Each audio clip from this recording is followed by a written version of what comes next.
In today's video, I'm going to teach you how to lock my PDF with UPDF. If you're handling multiple documents and need to secure them quickly, the batch feature in UPDF makes the process fast and consistent. I'll walk you through everything step by step so you can protect your files without confusion.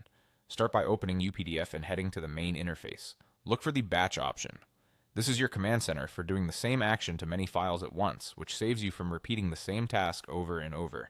Click Batch to open the tools designed for multi-file actions. Next, select encrypt from the available batch tools. Choosing encrypt tells UPDF that you want to add password protection to your PDFs.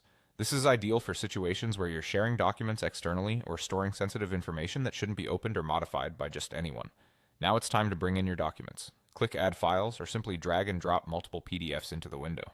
You can add a few or many at once. If your files are scattered across folders, take a moment to gather the correct version so you don't lock the wrong drafts. UPDF will show you the list of files you've added so you can double-check everything before moving on. With your files loaded, look over to the right-hand panel. You'll see two tabs, Open and Permissions. The Open tab lets you set a password that's required to open the document.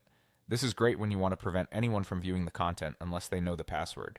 The Permissions tab is for controlling what people can do after the file is open, such as printing, copying text, or making edits. Set a strong password in the area that matches your goal. If your main concern is access, use Open.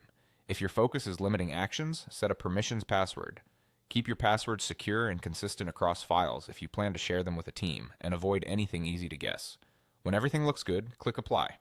UPDF will encrypt all selected files at once and prompt you to choose where to save them. Pick a clear destination folder so you can find them easily later.